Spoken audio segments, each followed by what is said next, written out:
Selamat siang saudara-saudara mahasiswa semester 1. Pada saat ini kita praktikum pengenalan alat, dan pengenalan alat ini seluruh mahasiswa semester 1 yang mengambil mata kuliah kimia dasar harus memahami.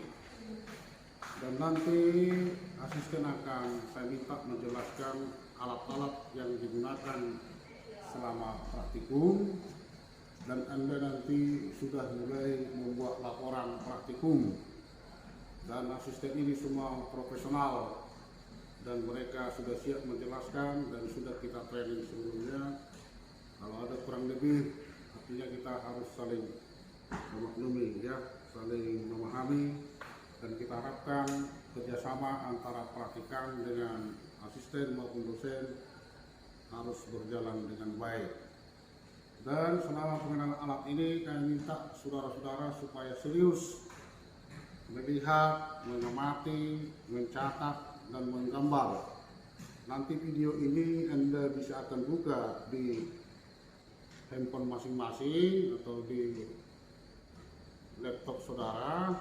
Nah, nantinya kan waktu menggambar itu bisa misalnya dimatikan dulu gambar, dan nantinya ini akan menjadi melatih Anda bagaimana menggambar yang baik supaya menghasilkan yang terbaik. Maka untuk itu saya persilakan kepada asisten Carolina Jaguto, Lasmega Sirait, kemudian Monica Eunike Tarigan, supaya melaksanakan penjelasan jenis-jenis alat yang digunakan di laboratorium kimia khusus untuk kimia dasar, ya. Kalau untuk yang lainnya masih banyak alat-alat di sini. Sekian dan saya persilakan. Yang pertama ini adalah namanya gelas piala, di mana gelas piala ini digunakan untuk mereaksikan suatu zat atau larutan-larutan yang dalam jumlah banyak ataupun sebagai memanaskan suatu larutan ataupun zat. Di sini ada ukurannya 1000, di sini 300, dan yang ini 200, dan yang ini adalah 80 mili. Dan ini namanya adalah tungku atau kaki 3, yang dimana gunanya itu sebagai penyangga, dan di atasnya ini adalah biasanya kita gunakan itu adalah kasa, yang gunanya itu sebagai perata panas. Dan sekarang kita ke rak tabung reaksi, di mana rak tabung reaksi ini digunakan sebagai menyimpan tabung reaksi. Dan ini namanya adalah gegep. Gegep ini digunakan sebagai penjepit suatu alat yang sukar diambil. Misalnya itu kita mengambil dari waterbed itu kan panas, jadi supaya tangan kita tidak panas dan tidak terkena uapnya, maka kita akan menggunakan gegep, ataupun kita mengambil dari oven, kita gunakanlah gegep. Baik adik-adik, selanjutnya itu nama alat ini adalah cawan porselin, berfungsi untuk tempat mereaksikan zat dalam temperatur tinggi atau menggabungkan bahan-bahan organik. Selanjutnya buret. Buret ini berfungsi untuk mengukur volume cair yang keluar dengan tepat.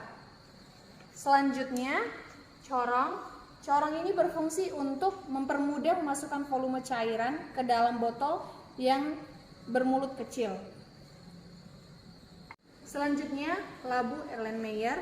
Labu Erlenmeyer ini berfungsi untuk tempat titrasi larutan dan juga digunakan untuk tempat suatu zat. Selanjutnya mortar dan postel.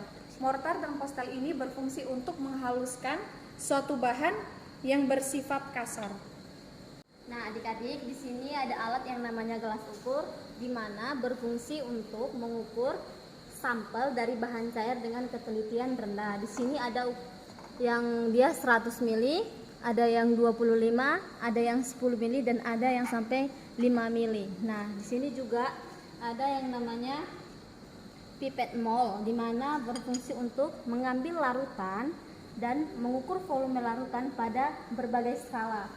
Nah, di sini juga ada pipet tetes.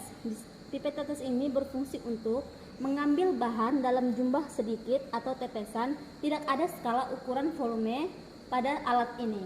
Sekarang kita ke labu ukur. Di sini fungsi alatnya yaitu membuat suatu larutan dengan volume yang diketahui secara teliti dan mengencerkan larutan sampai volume tertentu dengan ketelitian tinggi. Di sini ada ukuran sedang, ada juga ukuran kecil. Nah, selanjutnya ada spatula. Spatula ini atau batang pengaduk berfungsi untuk menghomogenkan larutan kimia, di mana untuk mengaduk larutan ya adik-adik semua. Ini adalah corong pisah, di mana digunakan untuk proses ekstraksi cair, yaitu di mana proses memisahkan komponen-komponen fase pelarut dengan densitas yang berbeda. Nah, dan ini gelas arloji berfungsi sebagai tempat benda yang tengah berada dalam proses pengamatan dan sebagai tempat untuk menyimpan bahan yang akan ditimbang. Ada yang ukuran sedangnya dan ada ukuran kecil. Nah, selanjutnya kita akan menjelaskan termometer ini. Termometer ini berfungsi untuk mengukur suhu pada larutan. Lalu selanjutnya kita ke cawan Petri. Cawan Petri ini berfungsi untuk penyelidikan tropi dan juga untuk mengkultur bakteri, kamir, spora, dan biji-bijian. Nah, sekarang selanjutnya ada hot stirrer, di mana hot stirrer ini juga berfungsi sebagai pengaduk larutan yang otomatis terhubung dengan listrik. Jadi jika ingin melakukannya, kita hubungkan dulu dengan listrik.